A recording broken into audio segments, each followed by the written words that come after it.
Are you ready for our next adventure? Let's head over to Furniture Fairy Falls in Fitch and see where the fairies are sprinkling their magic this week. Tales of the Furniture Fairies. Fairy Flight Adventures. Part 1. Choo Choo Chattanooga.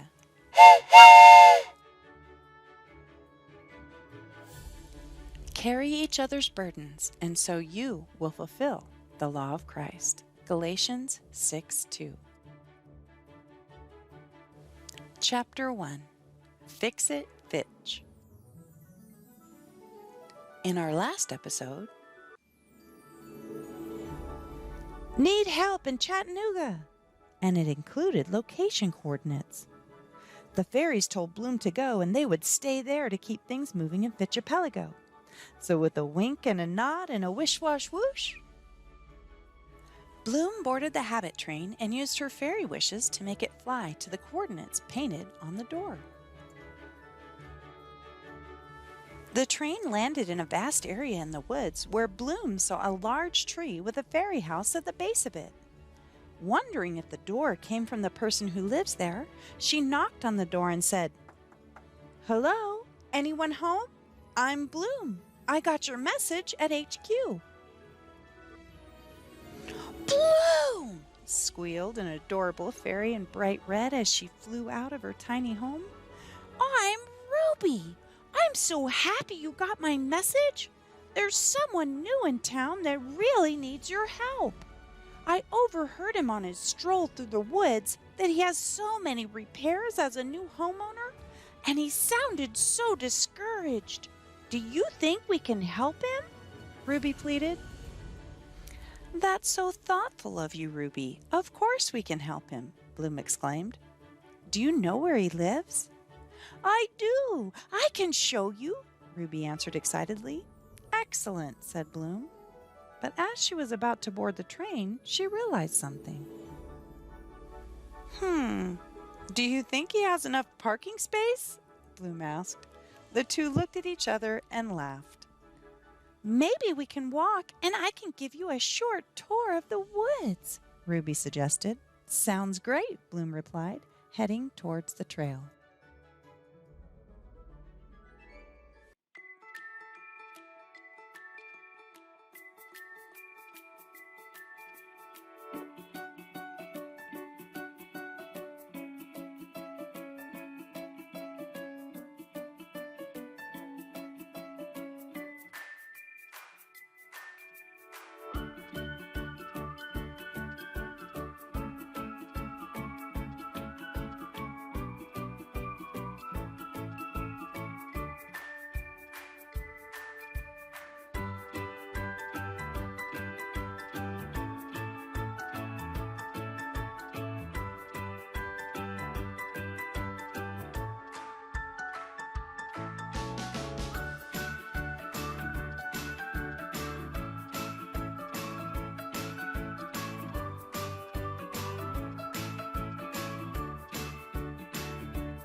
"We're here," Ruby whispered.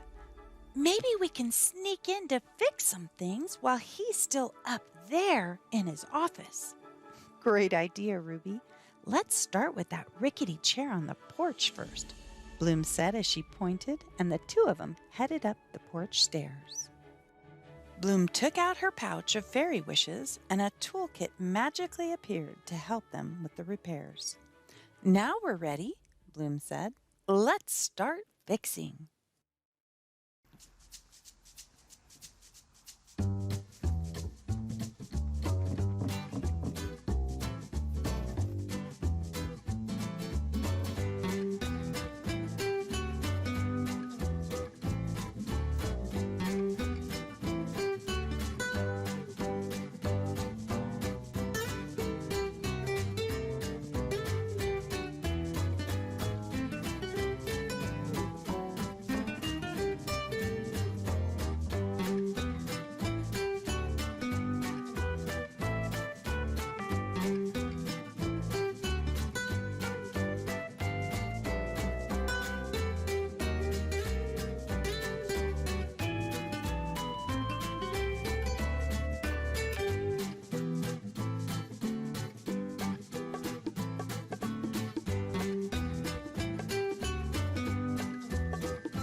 was fun, Ruby squealed as they finished their first task. What should we do next? Bloom asked. Just then, a raccoon scurried up the steps onto the newly repaired chair, holding something. What do you have there? Ruby asked the raccoon.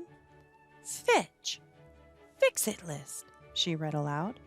Ooh, I know what to do next, Bloom. On to the bedroom. Now I know why he said he was having trouble sleeping, Ruby said, worried. It's all right. We can fix it, Bloom answered, and the two got right to work.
Now he can sleep soundly, Ruby said excitedly, and then added, Do you think we can do another item on the list before he comes home? Let's do it, Ruby. What's next on the list? Bloom asked. To the bathroom, Ruby exclaimed. Oh my, can we do this, Bloom? Ruby asked, concerned about the tasks ahead. Of course we can, Ruby. Let's start with the toilet seat, then move on to the sink, Bloom suggested. Okay, beamed Ruby. Let's do this.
Wow! The Furniture Fairies did it again! Squealed Ruby.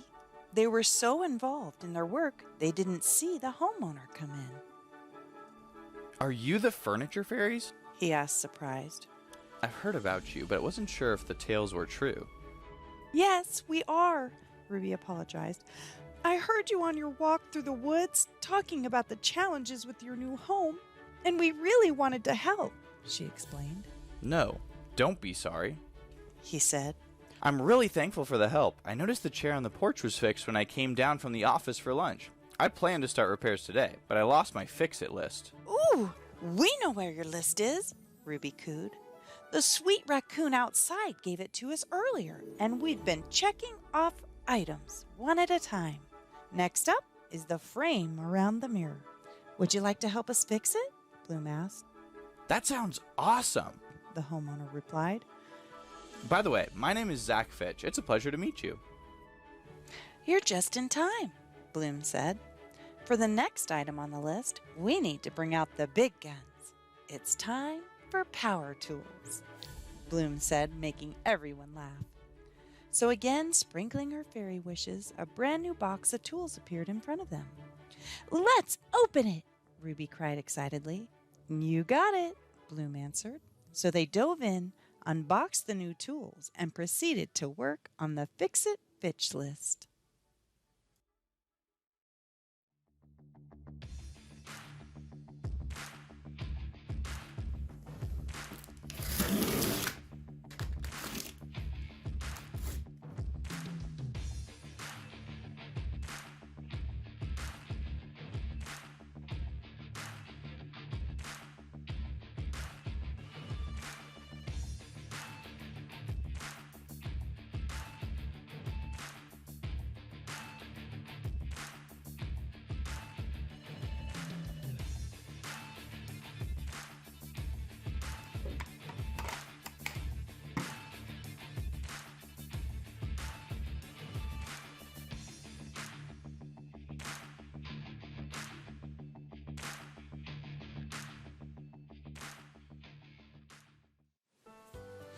In here, we're trying to replace that frame around the mirror. As you can see, as I get up close, there's a big gaps. The wood is actually bowed now. You can see it's almost a ½ inch away from the existing thing, and you can see the debris in there. You can also see the screws don't actually connect because it's so bowed out. So the goal here is to remove that and then cut out areas of the wood frame to press up against there. You can see on the sides it's pretty tight. On the top you still have some gaps, so still some openings there that we need to fill in, which is a little harder to see with the light there, but the whole point is that we want to get that frame secure against there. Now getting a drill in here to get those screws out was very tricky with the sink and exactly where it was located. So you have to kind of finagle your way around to try and get those screws out. And it was a little challenging because they are pretty long screws to get them out with just using a screwdriver. Now here I marked off the width of each of those brackets. As you'll notice in a second, they're different sizes. So the width of them is different. This one is a small standard one, the other one was wide. So we had to mark those out so we would know where to cut out the wood in order to be able to press that against there. Now here you can see how disgusting it was behind there, and I really should have been wearing gloves.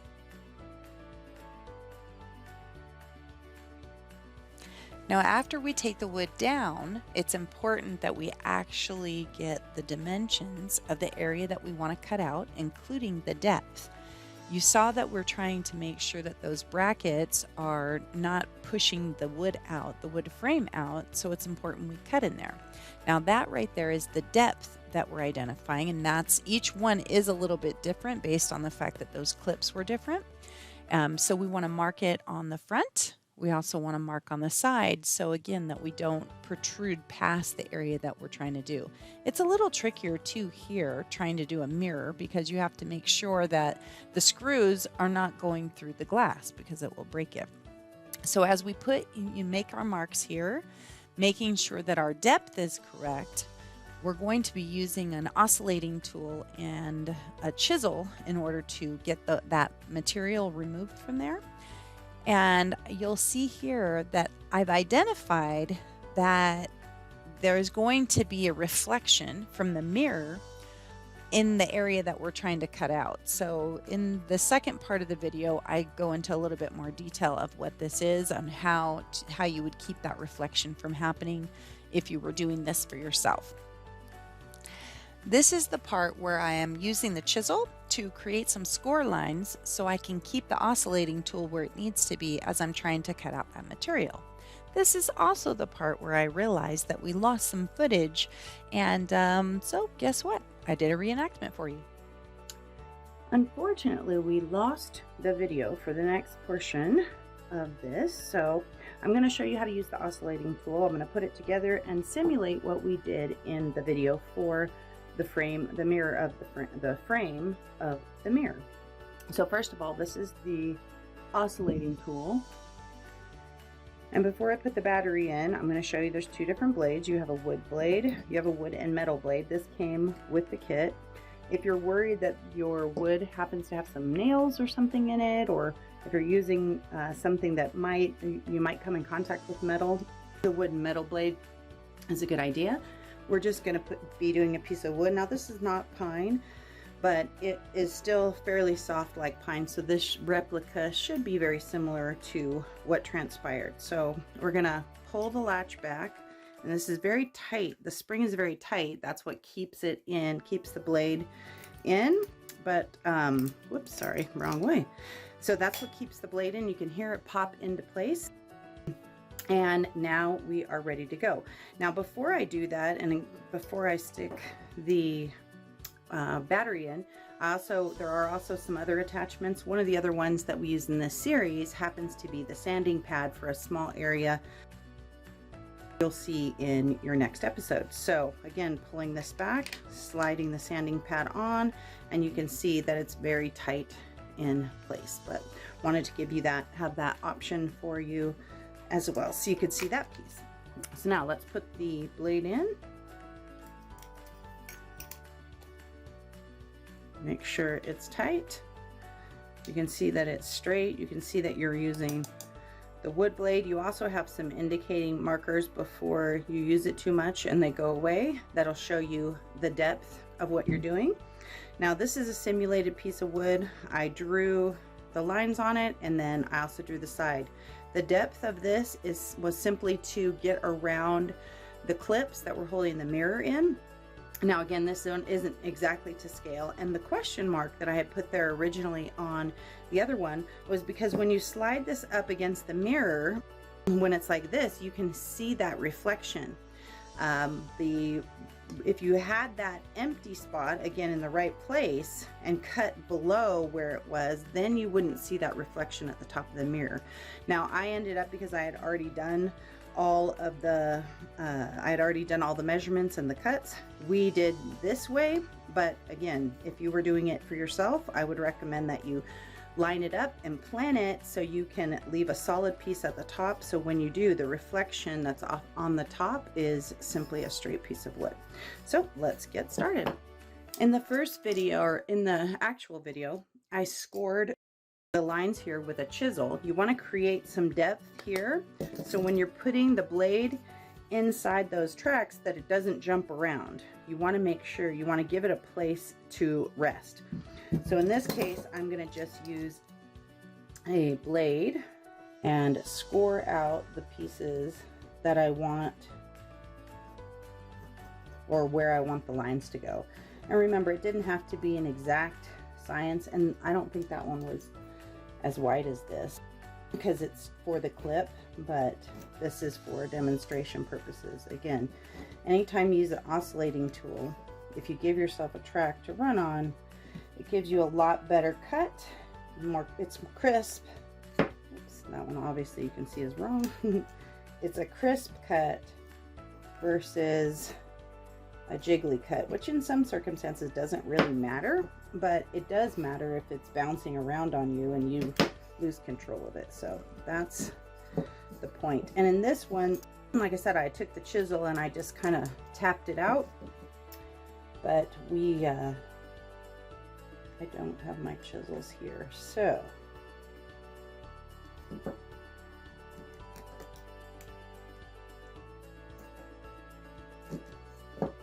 now I went too far on there, so that you want to make sure that you don't run in those tracks. So now that we've got that ready, if you're lining this up, those little blade markers that I was telling you about, you can see it's very shallow what we're doing. So you could make a mark on your actual blade. A lot of times I will use painter's tape.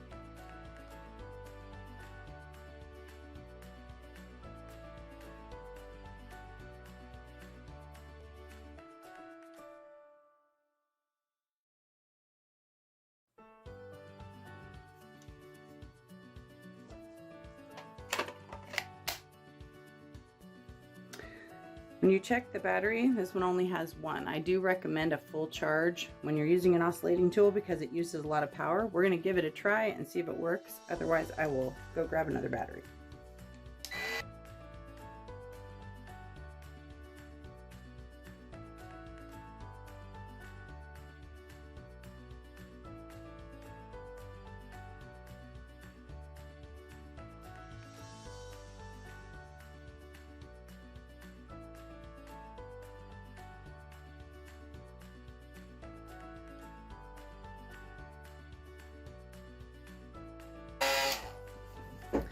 Now you can see what we've done. Like I said, what we're trying to do is just basically loosen this. Now if you had a chisel, you just pop that in there and most of that piece will come right out.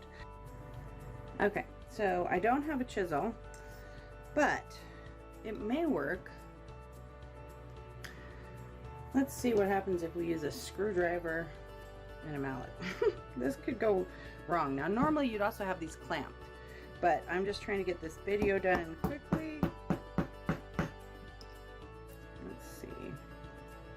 So again, you can see if you had a chisel in here, and this is not perfect, but you get the idea since we lost the video footage.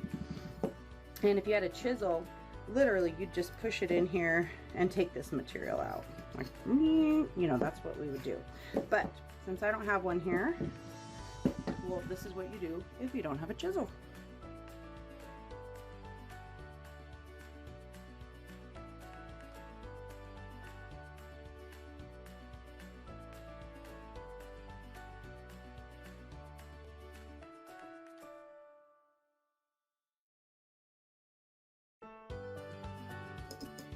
A chisel would just go straight through here and take this material off nice and clean.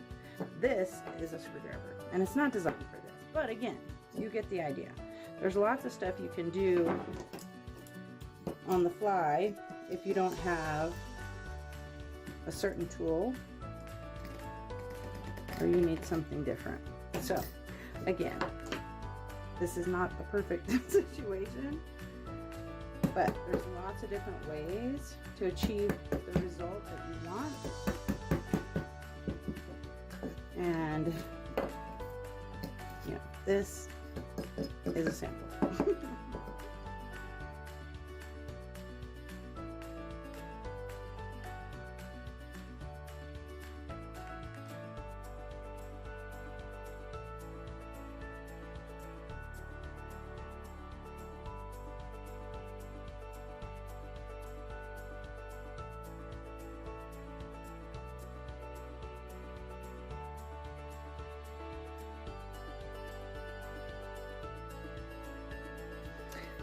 And I would probably take a rasp and you know, sand this down just a little bit because it'll smooth out some of those. But again, this is just an example.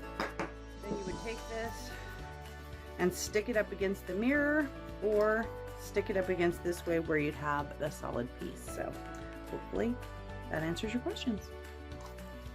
And for cleanup, the big pieces you can pull and throw away. If you don't have one of these little ladybugs,